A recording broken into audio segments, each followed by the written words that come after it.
Alright, what's going on everybody? Welcome to another top 10 list. In honor of the late great Kentaro Miura, I figured it would be a good idea to do another Berserk top 10 list, and today I'm going to be running down my personal favorite top 10 Berserk chapters.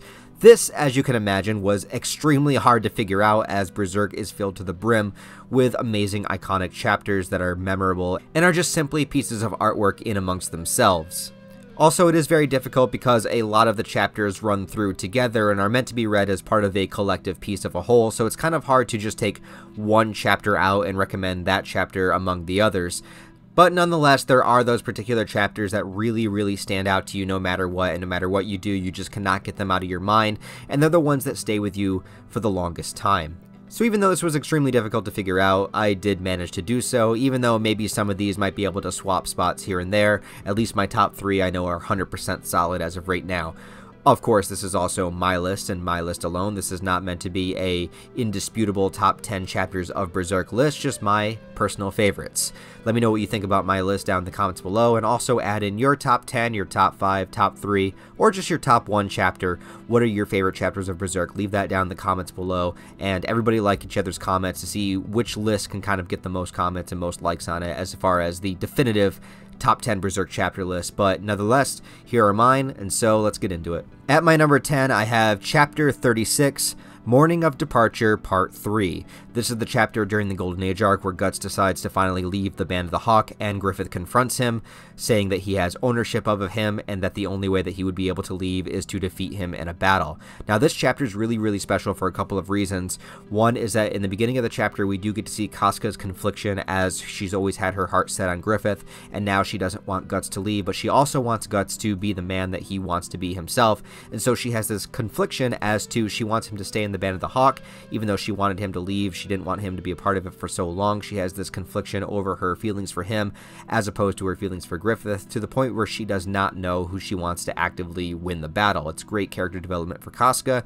And then also with Griffith, this is the first time in the manga, I believe it's the first time, I'm pretty damn sure, this is the first time in the manga that we actually get to see inner monologue of Griffith. Now, a lot of the times, and one of the things I love about Berserk is how open to interpretation it is, and many times Miura does not let us know what Griffith is thinking, so that we as the audience can kind of piece together or try to come up with theories and ideas of what is Griffith's motive, what is he thinking, what is he doing in this circumstance. But in this chapter, we actually get inner monologue and inner dialogue of Griffith that really sets up his state of mind for the decisions that he makes immediately after this battle. And because it's so rare, I think it's very special that we actually get to see it. And of course, the final page of this manga chapter is Guts walking away, and we see it makes Griffith very unconscious and unsure of what's going to happen next, and he has this anxiety and uncertainty, whereas Guts in this chapter is actually able to stay very calm and stoic and within the moment and be able to actually swing his sword to the extent where he would be able to beat Griffith.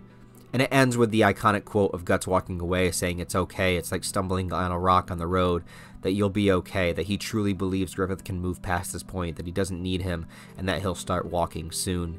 And it's just, it's a beautiful last panel of the entire chapter.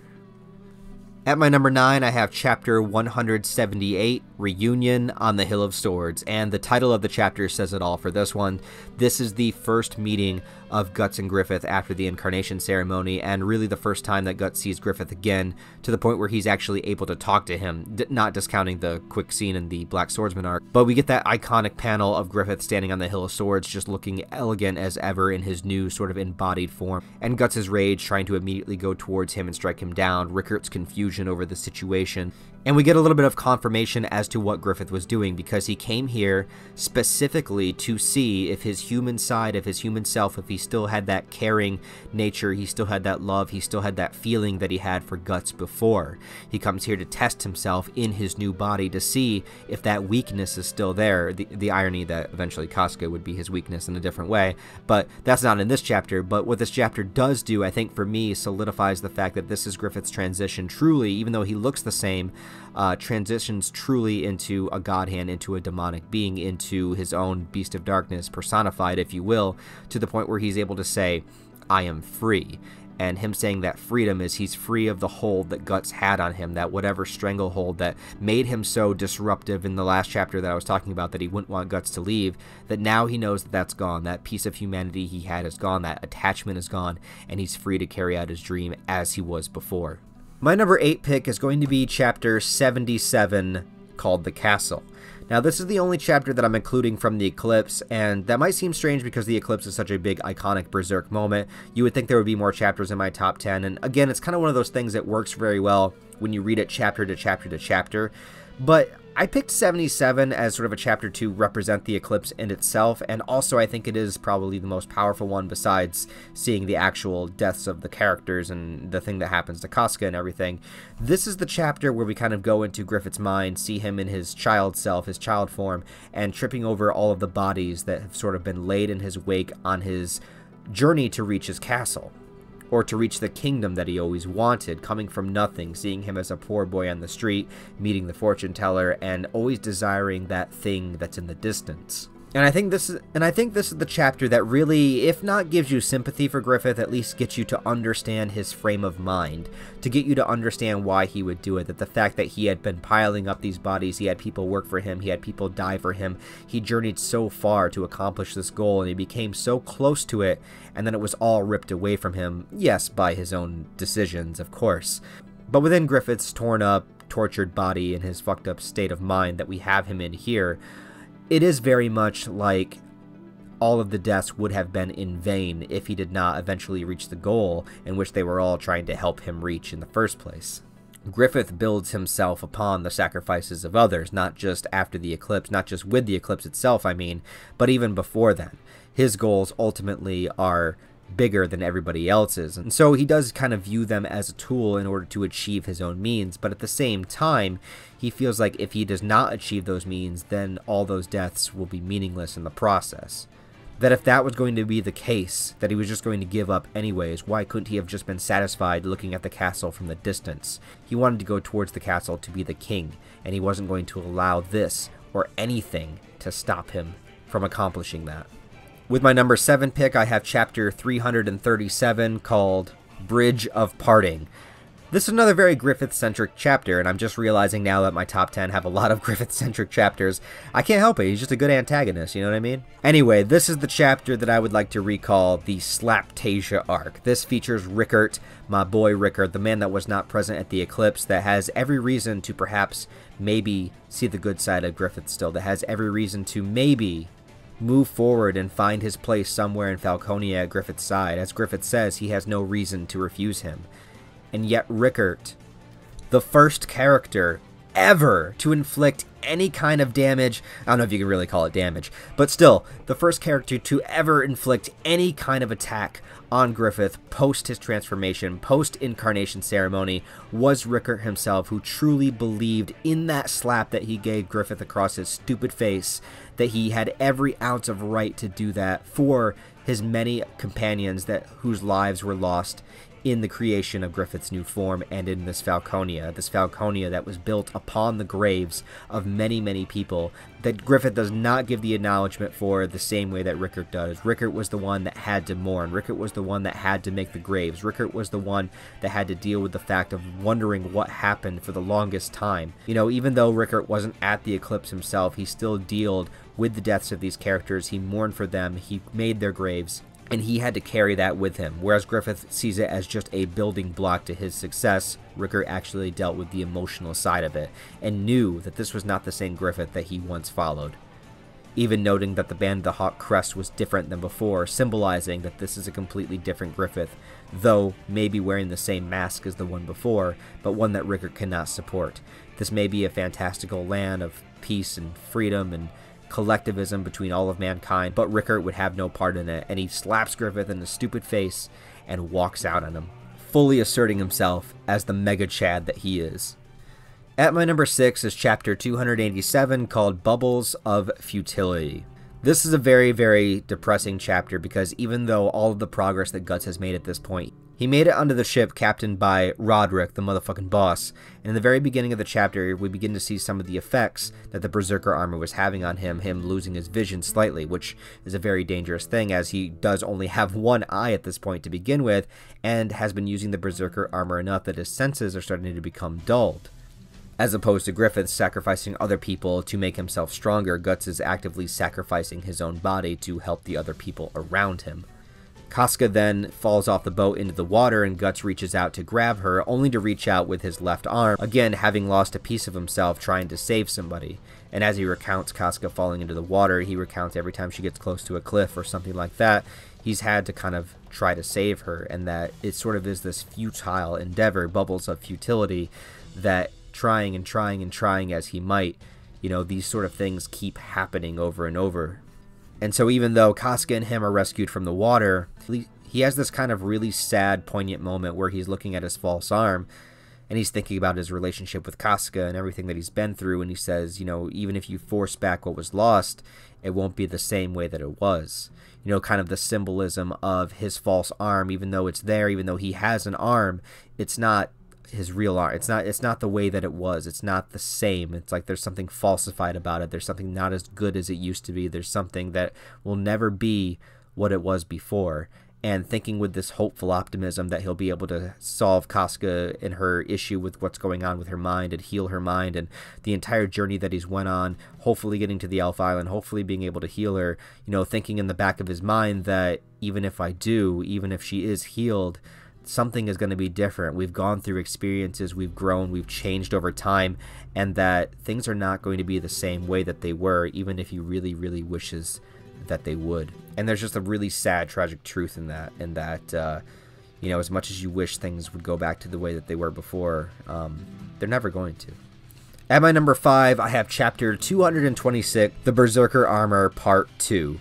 And this is the chapter immediately after Guts first dons the Berserker armor. We still see it in the form that it was before, with sort of this Skull Knight helmet on there. And then we hear this sort of echoing inside of Guts' mind as the Berserker armor itself is connecting to his inner darkness, his inner strength, pushing all of his kind of pain away. And we kind of learn what the aspects of the Berserker armor are within this chapter.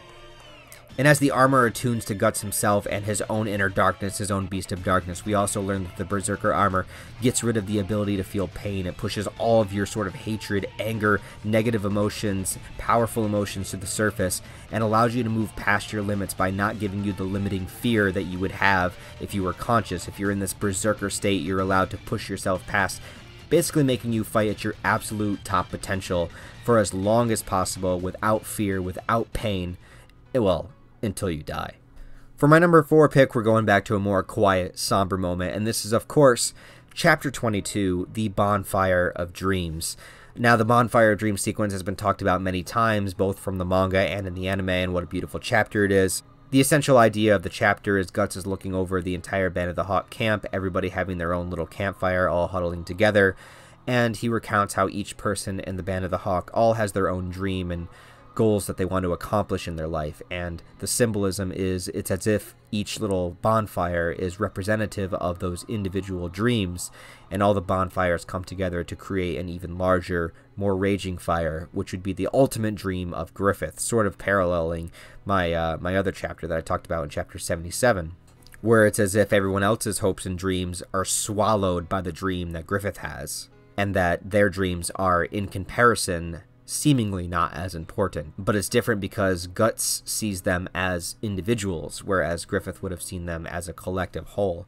But anyways, this chapter is also very important because it is a very important bonding moment between Guts and Casca for one of the first times. The first time probably being in the cave before this, but now, you know, Casca seeing the kind of more philosophical side of Guts, seeing the more thinking side of Guts, that he isn't just the mad dog that she thought he was, but he's somebody that really wishes that he had a dream or goal of his own, and realizes that he doesn't, and he doesn't really know what he's fighting for. And to be able to put out a chapter that's this beautiful and this important to all of the characters involved, both in like the symbolism way and also just the simple conversation that the two characters would have, it's definitely one of the most important Berserk chapters by far for that reason, and it definitely resonates with a lot of fans because of it. Okay, so at my number 3 and number 2 spot, these chapters really do go together. So I guess I'll just say that number 2 is Cracks in the Blade and number 3 is Feeble Flame. They're kind of back to back, but I'm going to put Feeble Flame at number 3. This is chapter 130, and this chapter primarily shows, in the very beginning, that we see the Hill of Swords for the first time, and we see that Rickert has set up all the graves of the Band of the Hawk, and Guts basically has to spend the night in this ore cave by himself, and he doesn't have his sword at the moment. He kind of is for the first time in a while, completely naked in a way. And this chapter sort of serves as both a flashback to everything that we have experienced so far and a setup for everything that we're going to see moving forward. Both these chapters do, really.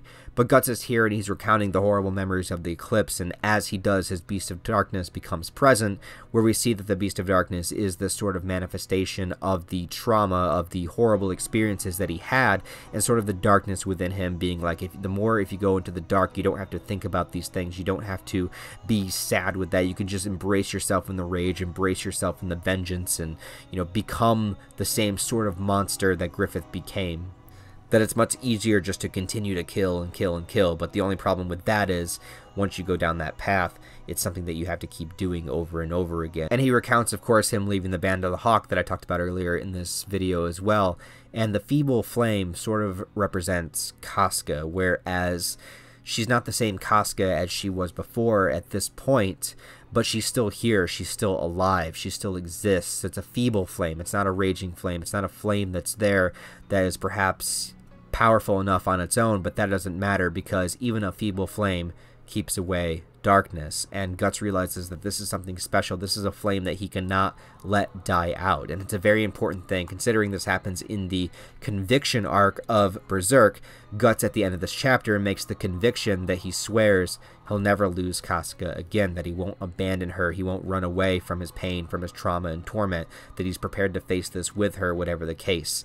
And it's a very, very special chapter for that reason. Guts recounts it over the night, and as the sun rises, he makes his conviction in this very powerful final image. Now at my number 2, like I said, is Cracks in the Blade, which is the chapter that immediately precedes the chapter Feeble Flame, chapter 129, and we sort of get the same lesson in this chapter that we get in the next one, but because here it's being told to Guts by Godo, who is on his deathbed. And this is a man that has the experience that didn't go through the horrible traumatic circumstances that Guts did, but at the same time can see right through Guts and see that he's losing himself to this rage and to this vengeance, and that he basically says that because you could not face this sadness, you know, one of the quotes in Berserk is that hate and anger is a place where a man that can't face sadness goes. His revenge mission, to an extent, was a cover-up to the fact that he could not face the traumatic experiences that he went through, and he couldn't be here with Casca and witness her in her current state and be able to sort of tolerate that, to be able to sort of be with it and just own the situation and be in sadness together. And like Godo says, Guts ran away to allow the malice to burn inside of him. So Guts, of course, losing more and more of himself when he could have been here with Casca all along, who of course is no longer here because she ran away, and had Guts been here, then perhaps that wouldn't have happened. And within Guts' journey, within his long journey of the Black Swordsman arc and first half of the Conviction arc, what did he really accomplish? Yes, he killed some apostles, and apostles are bad, but there's always more out there, and there's only one Casca.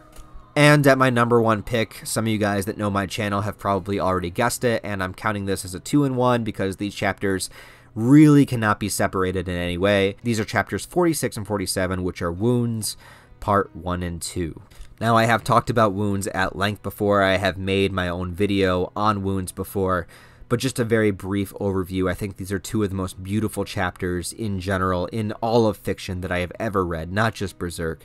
This is the culmination of Guts and Casca's relationship, and it's so brilliantly done the way it is because it starts off as basically a sex scene, right?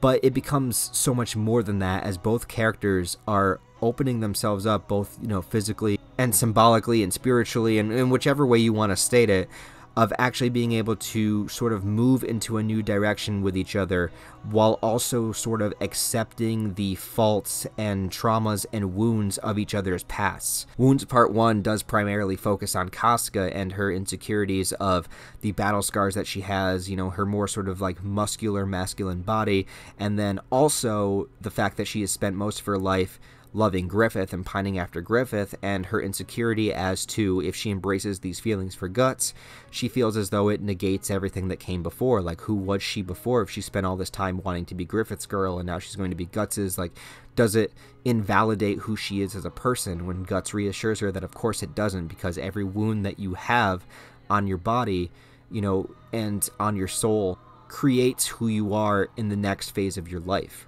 And just the same in Wounds Part 2, we get Guts breaking down because he does have his past trauma with what happened to him as a child and being sold out by Gambino.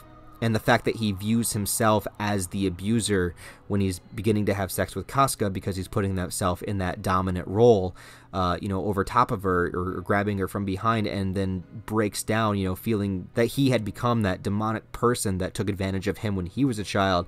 And then also breaking down about the fact that this is the first time he confides in anybody that he had to kill his father figure and that he still feels bad about it. Even though his father figure sold him out, he still viewed him as a father. And the most beautiful moment to me is when Guts, he breaks down in tears, which is something you almost never see your masculine protagonist do. And he turns his back thinking that Casca is going to look down on him or reject him because of him breaking down in tears in front of her. And the fact that Casca sees Guts' vulnerability, and instead of being shunned away or losing attraction, she hugs him from behind, fully embracing and accepting him for his wounds the same way that he accepted her for her wounds. And it's just the goddamn most fucking beautiful shit I've ever seen in my goddamn fucking life. Also, the final image of Guts with the sword next to him as a child, and then Casca next to him now in present time, being able to feel that comfort where he didn't have to sleep in fear clutching a sword, but instead could sleep peacefully clutching his woman. And oh my god, it's so fucking beautiful. Anyways, before I get any more emotional than I already am, those are my top 10 favorite Berserk chapters. So let me know in the comments below, what are your top 10, your top 5, top 2, or just your favorite overall. Let me know your favorite Berserk chapter down below. Thanks a lot for watching this video, guys. I really, truly do appreciate it. Please give it a thumbs up if you enjoyed it. Comment, share, because all interaction helps it be seen in the algorithm. I would really, really appreciate it. Also, if you want to help to support the channel on that extra level, you can check the description for my Patreon, merch store, and various social media links. As always, guys, I hope you have a wonderful day, and I'll talk to you next time.